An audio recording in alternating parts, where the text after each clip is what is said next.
Hi there, this is Kevin Patton with a brief audio introduction to episode number 43 of the A&P Professor podcast, also known as TAPP Radio, an audio parade and picnic for teachers of human anatomy and physiology. The upcoming full episode, that is episode number 43, is going to be all about anatomical variations. And that's going to include a short segment on that recent news about the human flabella and another segment on that recent human body donor who turned out to have situs inversus with levocardia. And we're going to have a discussion of incorporating the concept of anatomic variations in the teaching of A&P. The free distribution of this podcast is sponsored by the Master of Science in Human Anatomy and Physiology instruction, the HAPS degree. Designed for individuals already holding a graduate degree, the HAPS program brings you up to speed in teaching theory and practice, as well as in A&P content. Check out this online graduate program at nycc.edu/HAPI, that's HAPI. Or click the link in the show notes or episode page. It's time for some word dissections, and I have a bunch of them. I'm going to start with a set of two pairs of terms that are very familiar to us. The first pair is anatomic and anatomical, and the second pair is physiologic and physiological. Now, we all know that these terms are the adjective forms of the nouns anatomy and physiology.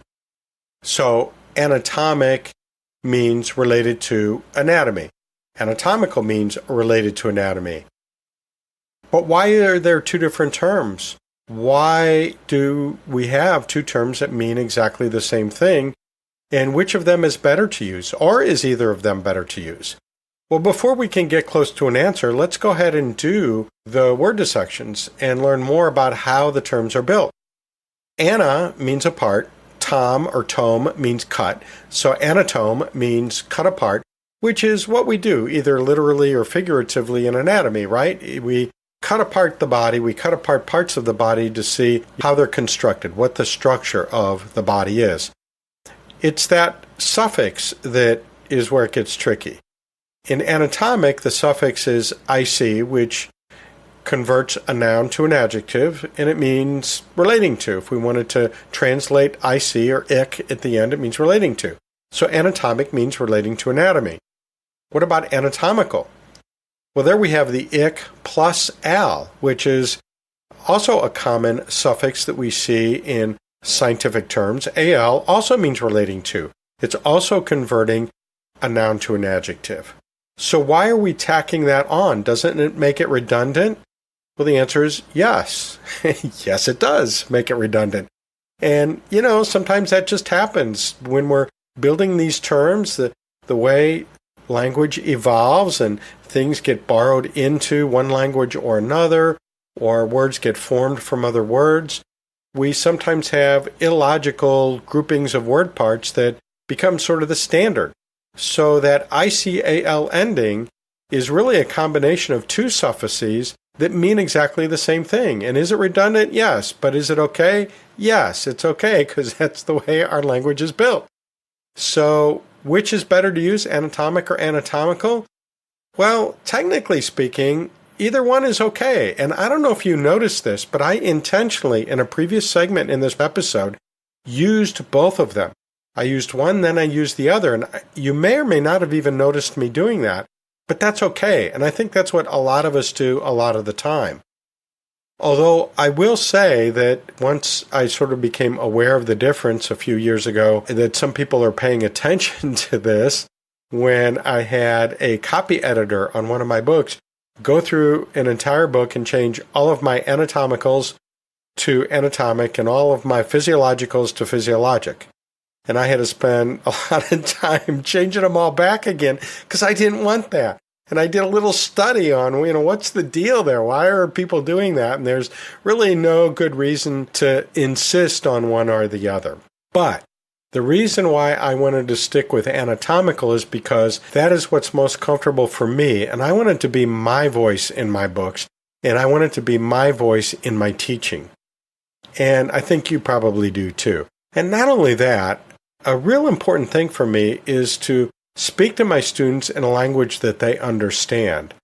I don't necessarily speak to them the way I would speak to a peer when we're talking about anatomy, or to someone who knows anatomy way better than I do. But when I'm talking to a beginning student, I want to make sure that my language is very clear and simple and conversational in order to bring them to the point where they understand the terminology a little bit better.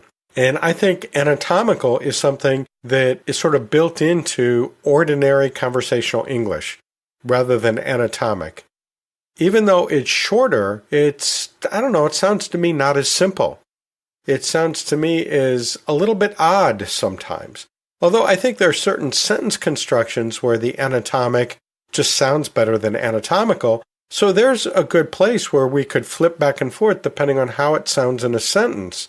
But I don't think it's an important distinction to make otherwise, other than when we're being very careful about our language. And when we are, I think if we're being careful to be conversational, then maybe anatomical is a better term to use. Of course, sometimes it boils down to how much room you have. I don't know. But let's hit physiologic and physiological. It's exactly the same thing there, only more so. And what do I mean by that? Well, physiological, I think most people would have, if they're going to understand the word at all, they're going to understand physiological much more easily than physiologic. To me, physiologic sounds really weird. Anatomic sounds just kind of weird, but not totally weird. Physiologic, I would get it if somebody used it, but I think it would take me back a little bit and maybe take me out of what that person is trying to say to me if they're using that term. And of course, we know that physio means nature and log or loge means words. But of course, we interpret that to mean study of something. So it's the study of the nature of, in this case, the human body. That is the function of the human body. So that ical, I-C-A-L, suffix can be used and is most often used, and the IC ending is less often used. I'm not just basing this on my own experience, although my own experience tells me that. I went into a tool that you may or may not be familiar with from Google called the Ngram Viewer. And this is a tool where you can go back into the Google's database of all kinds of books that they have digitized in their database over centuries and compare the frequency of terms that are used. So you can see increasing use of more modern terms and decreasing use of more archaic terms. And so I put into the Ngram Viewer anatomic and anatomical. And the graph, which I have a screen capture of in the show notes and the episode page, and depending on where you're listening, you may or may not be able to see it because not all platforms represent those diagrams. But if you go to the episode page, you'll see it. And I have a link there, so you could just use that link and go directly to the Ngram Viewer, and it'll reconstruct the graph that I'm looking at. And you'll be able to see that I looked at, and you'll be able to see this from the year 1650, going back all the way to 1650 to the year 2000, you can see that anatomical has been the standard of use of those two terms for that entire time. And that it's only more recently that the term anatomic has come into play, and it has not reached the popularity of anatomical. And the same thing is true of physiologic and physiological. Physiologic is not nearly as commonly used, at least in the books that are in Google's database, than is physiological.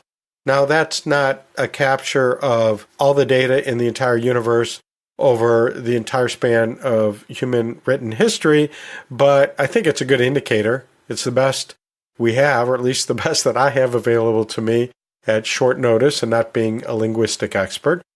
And so I think that is also pointing us to the fact that anatomical and physiological are just more commonly used. But neither version of those adjectives is wrong or right.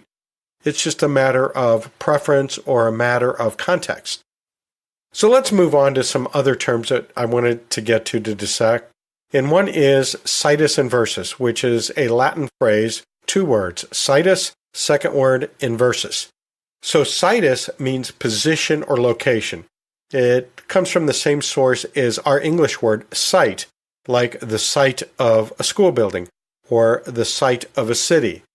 And so it's position or location. In this case, position or location of organs, if we're applying it to anatomy.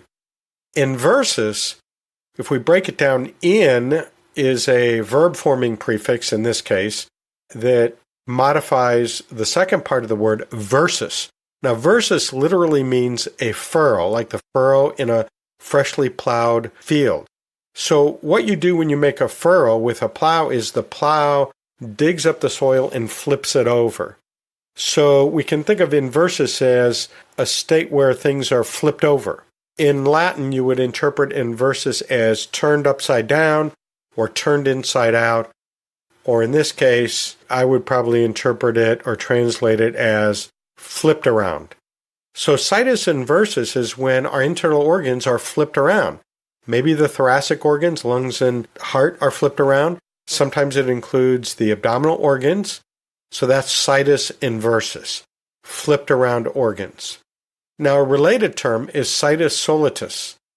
That solitus word in that phrase means usual or ordinary. So that's ordinary position. And that's what most of us have, is the ordinary positioning of our various thoracic, abdominal, or abdominopelvic organs. Another related term is levocardia or levocardia. Levo is a word part that means on the left or toward the left. And cardia, as you know, means heart. So levocardia is what most of us have in terms of the position of our heart, and that is the apex of the heart is pointing toward the left. More of it's to the left of the median than to the right of the median or the mid-sagittal plane of the body. Now the opposite of that, the flipped over version of that, is dextrocardia. Dextro is a word part that means on the right or toward the right. So dextrocardia is when the heart is flipped over toward the right rather than the usual positioning of it being flipped to the left. So there could be a case of situs inversus with levocardia, meaning that the heart is pointing toward the left, but everything else is flipped around in a way that it's on the opposite side or in the opposite orientation of what it usually would be. Solitus, the usual or ordinary position. Last word part. Boy, I have a lot of word parts in this segment, don't we? The last one is fabella. Plural of fabella is fabelli. And this is a bone. And if we break it apart, it kind of tells us something about the bone. Faba, the first part of fabella, means bean. It's where we get our English word fava bean. F-A-V-A, fava bean. It actually comes from the Italian version of the Latin faba. So in Italian it became fava, and it means bean. So fava bean in English really means bean. Or bean-like bean, I guess. I don't know. And then ella we know is a word part that means little. So fabella means a little bean. So it's a bone that looks like a little bean. And it is. It's a kind of sesamoid bone, which means like a sesame seed, as we already know. So this one is more like a bean, I guess, than it is a sesame seed in its shape. It's a little more rounded, I guess, and less flattened than a sesame seed would be. And it refers to a sesamoid bone that sometimes develops in the tendon of the lateral head of the gastrocnemius muscle. It's just posterior to the lateral condyle of the femur. And we're going to talk about it a little bit more in the full episode number 43. This podcast is sponsored by HAPS, the Human Anatomy and Physiology Society, promoting excellence in the teaching of human anatomy and physiology for over 30 years. Don't forget to find me at the HAPS Annual Conference coming up later this month and get your official, collectible, and coveted pin featuring the hip logo of the A&P Professor. Go visit HAPS at theapprofessor.org/HAPS. That's HAPS. Well, this is already getting too long for a preview episode, but I still want to work in a book club recommendation. I saw this book being discussed by Mike Pascoe and others in a Twitter thread not long ago, and so I had to get a copy because I was just intrigued by this book called Bergman's Comprehensive Encyclopedia of Human Anatomic Variation. So there we go. The author, or the original author, Bergman, decided that Anatomic was the choice he was going to make for this title, and I think it works really well. I think it's a good choice. And this is the third variation of that original book. It's been really updated a lot, and it's turned into a full-color encyclopedia as opposed to the original, which was not in full color. And it's now being edited by a group of 3 people who have a lot of expertise in not only anatomic variation, but in anatomy in general.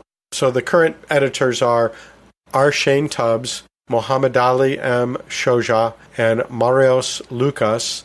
What they have done is they've organized all kinds of previously identified variations in human anatomy that have been documented. And they've organized it, well, sort of like most anatomy atlases, that is, region